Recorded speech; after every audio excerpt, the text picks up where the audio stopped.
আজকের রেসিপি লাবড়া।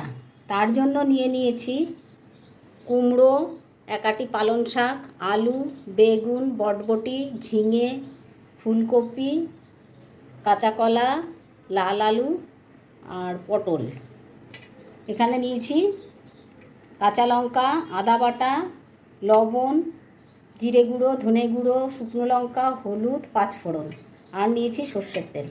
লাবড়ার জন্য সমস্ত সবজিগুলো কেটে ছোট ছোট করে নিয়েছি আর এখানে শাক কেটে নিয়েছি।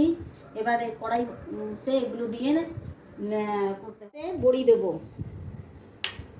কড়াই গরম হয়ে গেছে, এবার আমি এতে সর্ষের তেল দিয়ে দিচ্ছি।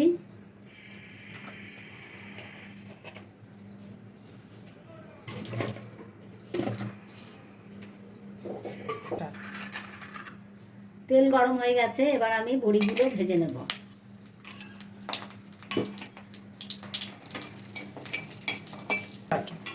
বড়িগুলো লাল হয়ে গেছে, এবার আমি তুলে নেব।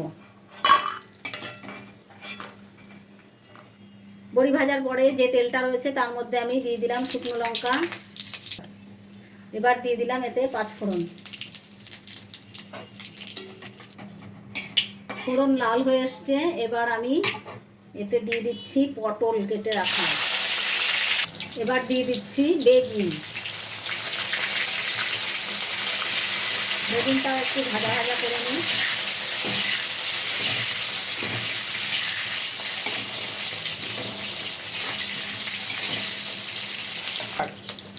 এবার দিয়ে দিচ্ছি ফুলকপি।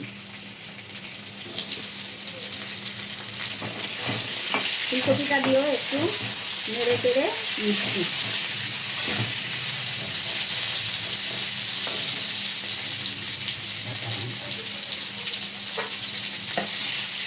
এবার একে একে সমস্ত সবজিগুলো দিয়ে দেবো। দিয়ে দিচ্ছি রাঙা আলু,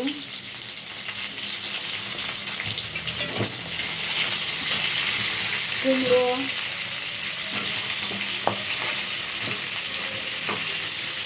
আলু, কাঁচকলা, গাজর, বটবটি আর দিয়ে দিচ্ছি এই যে ঝিঙে। দিয়ে দিচ্ছি লঙ্কা, পরিমাণ মতো লবণ, দিচ্ছি হলুদ,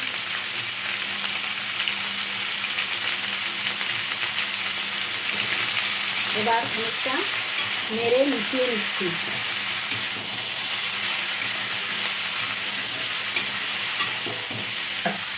সমস্ত সবজি দেওয়ার পরে এবার পালং শাকগুলো দিয়ে সব সবজির সঙ্গে মিশিয়ে নেব।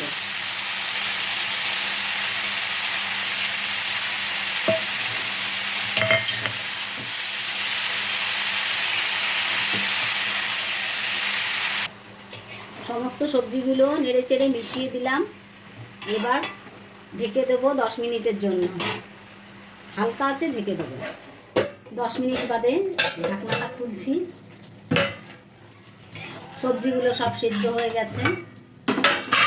এবার এর মধ্যে দিয়ে দিচ্ছি আদা বাটা।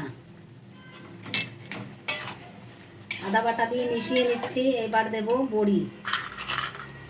ভেজে বড়ি দিয়ে দিয়েছি, বড়িগুলো মিশিয়ে দিচ্ছি। এবার দিয়ে দিচ্ছি ঘি। ঘি দিয়ে একটু মিশিয়ে ঢাকা দিয়ে রেখে দেবো। হয়ে গেছে, লাবড়া রেডি হয়ে গেছে। এই লাবড়া দিয়ে খিচুড়ি বা রুটি, পরোটা খাওয়া যায়।